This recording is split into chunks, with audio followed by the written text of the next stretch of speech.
ఏలూరు జిల్లాలో ఎక్కడా బెల్ట్ షాపులు లేకుండా చర్యలు తీసుకున్నామని జిల్లా ఎక్సైజ్ సూపరింటెండెంట్ ఆవులయ్య చెప్పారు. ఏలూరు న్యూ అశోక్ నగర్లోని తమ కార్యాలయంలో పాత్రికేయుల సమావేశంలో ఆయన మాట్లాడుతూ జిల్లాలో బెల్ట్ షాపుల విషయంలో కఠినంగా వ్యవహరిస్తున్నామని, ఇంతవరకు 456 కేసులు నమోదు చేసి 478 మందిని అరెస్టు చేయడంతో పాటు బెల్ట్ షాపులకు మద్యాన్ని సరఫరా చేస్తున్న కుక్కునూరు, ఏలూరు రూరల్, పెదవేగి మండలం భీమడోలులోని 5 వైన్ షాపులను సీజ్ చేసి 5 లక్షల రూపాయల చొప్పున అపరాధ రుసుము విధించామని అన్నారు.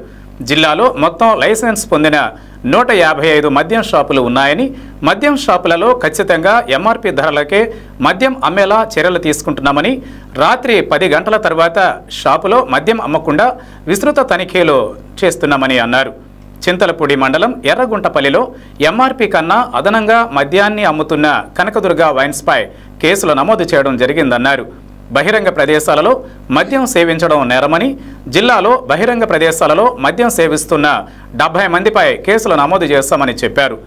ఏలూరు జిల్లాను మే 31వ తేదీ నాటికి నాటుసారా రహిత జిల్లాగా రూపొందించేందుకు చర్యలు తీసుకుంటున్నామని, జిల్లాలోని 140 గ్రామాలలో నాటుసారా తయారీదారులు ఉన్నారని, ఆ గ్రామాలలో దాడులు నిర్వహించి నాటుసారా తయారు కాకుండా చర్యలు తీసుకుని వారికి నవోదయం 2 పథకం ద్వారా ప్రత్యామ్నాయ ఉపాధి కార్యక్రమాలు కల్పిస్తున్నామని చెప్పారు.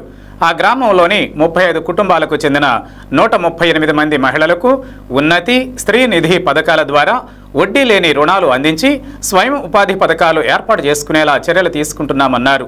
జిల్లాలో ఎక్కడైనా మద్యం షాపులు, నాటుసారా విషయాలపై 14405 టోల్ ఫ్రీ నంబర్కు ఫిర్యాదు చేయవచ్చునని, వెంటనే చర్యలు తీసుకుంటామని ఆవులయ్య చెప్పారు. ఇటీవల కాలంలో ఆంధ్రప్రదేశ్ మధ్య ఆంధ్రప్రదేశ్గా మారింది. అదేవిధంగా పల్లెల్లో బెల్ట్ షాపులు ఉండగానే కొన్ని కథనాలు వచ్చాయి. వీటికి స్పందనగా కూడా మా commissioner of excise Nishant Kumar sir IAS, director of enforcement Raodev Sharma sir IPS, మా డైరెక్టర్ గారి ఆదేశాల మేరకి మొత్తం మద్యం షాపులన్నిటి కూడా టైం ప్రకారమే తెరవాలి, టైం ప్రకారమే క్లోజ్ చేయాలి అనే విధంగా నైట్ టైము పెట్రోలింగ్ చేస్తున్నాము. మొత్తం జిల్లా అంతా కూడా, జిల్లాలో 155 షాపులు ఉన్నాయండి. 155 షాపులు కూడా రాత్రి 10 గంటలకే మూతేస్తున్నాం. అదేవిధంగా నైటు పెట్రోలింగ్ చేస్తున్నాం. మా సిబ్బంది అంతా ప్రతి స్టేషన్లో ఆయా ఎస్హెచ్ఓలు నైట్ 10 కల్లా షాపులు మూసేసి 155 ఫోటోలు మాకు పెట్టాలి, నైట్ పెట్రోలింగ్ చేయాలి. ఇంకా నైట్ బియాండ్ 10 తర్వాత సేల్ లేకుండా కట్టడి చేశాం. మీరు ఇటీవల మన పత్రికలోని వార్తలు కూడా వచ్చాయి. మరి డీసీ మేడం గారు కూడా ప్రెస్ మీట్ పెట్టి చెప్పడం జరిగింది. అదేవిధంగా కొన్ని ఎంఆర్పి ధరల కన్నా కూడా ధరలు అమ్ముతున్నారని కొన్ని వీడియోలు రావడం జరిగింది. వాటికి స్పందనగా మేము ఇమీడియట్గా దాడులు చేశాము. ఎర్రగుంటపల్లి చింతలపూడి ఎక్సైజ్ స్టేషన్ పరిధిలో ఎర్రగుంటపల్లిని అదే కనకదుర్గ వైన్స్ మీద కూడా మేము ఎంఆర్పి కేసు పెట్టడం జరిగింది. అదేవిధంగా మీరు మన బెల్ట్ షాపుల విషయానికి వస్తే, ఇప్పుడు వరకు జిల్లాలో మన కొత్త ఎక్సైజ్ పాలసీ వచ్చిన తర్వాత అక్టోబర్ 16 నుండి కొత్త ఎక్సైజ్ పాలసీ వచ్చిందండి. అప్పటి నుండి ఇప్పుడు వరకు చూస్తే 456 బెల్ట్ షాప్ కేసులు పెట్టాం, 470 మందిని అరెస్ట్ చేశాం. అదేవిధంగా ఈ బెల్ట్ షాప్స్ కూడా ఎవరైనా ఆర్గనైజ్డ్గా వైన్ షాప్ వాళ్ళు మీరు చూసుంటారు, డోర్ డెలివరీని వచ్చింది ఒకసారి ఇక్కడ కుక్కునూరు మండలంలో. ఆ వ్యాన్ మీద మేము కేసు పెట్టి ఆ వ్యాన్ను కూడా సీజ్ చేయడం జరిగింది.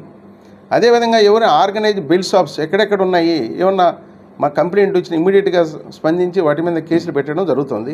ఆ విధంగా బెల్ట్ షాపులకి సప్లై చేసినటువంటి వైన్ షాపుల మీద కూడా 5 వైన్ షాపుల్ని సస్పెండ్ చేయడం జరిగింది. ఒక్కొక్క వైన్ షాప్కి 5 లక్షల పెనాల్టీ కూడా వేశాం. ఉదాహరణకి ఇప్పుడు కుక్కునూరు మండలంలో 2 వైన్ షాపులను ఆ విధంగా సస్పెండ్ చేయడం జరిగింది.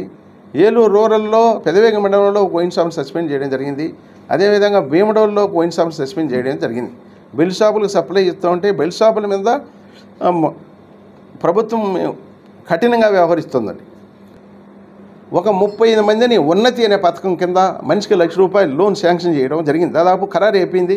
కలెక్టర్ మేడం గారు ఆదేశాల మేరకి పీడీడీఆర్డీఏనో వాళ్ళందరినీ కూడా మేము అనుసంధానం చేసుకొని ఉన్నతి కింద 35 మందిని, శ్రీనిధి కింద 32 మందిని, అదేవిధంగా బ్యాంకుల ద్వారా 65 మందిని, అంటే మొత్తం 137 మందికి లోన్లు శాంక్షన్ అయ్యేదానికి అందరం కూడా రెడీ చేసాం.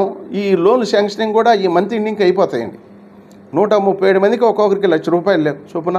అంటే వాళ్ళు చాలామంది ఈ సారా తయారు చేసేవాళ్ళు పూలు అమ్ముకుంటాము, పిండి మిషన్ పెట్టుకుంటాము, ఇస్త్రాకులు కుడతాము, కొంతమంది జెంట్స్ చికెన్ స్టాల్ పెట్టుకుంటాము, స్వీట్ స్టాల్ పెట్టుకుంటాము. ఇటువంటి వ్యాపారాలు వాళ్ళు కోరుకున్నారు. దాని కింద శ్రీనిధి కింద ₹1,00,000 వడ్డీ లేకుండా రుణం. ఇవన్నీ కూడా కలెక్టర్ మేడం గారి ఆదేశాల మేరకి PDDRDA, తర్వాత సిర్పు CEO, horticulture, animal husbandry, JD animal husbandry, ఈ డిపార్ట్మెంట్లన్నీ కూడా సంయుక్తంగా మేము సమావేశాలు కూడా నిర్వహించి వాళ్ళు ఎవరెవరు అర్హులు ఈ లోన్లు శాంక్షన్ చేసేదానికి అని వాళ్ళని గుర్తించి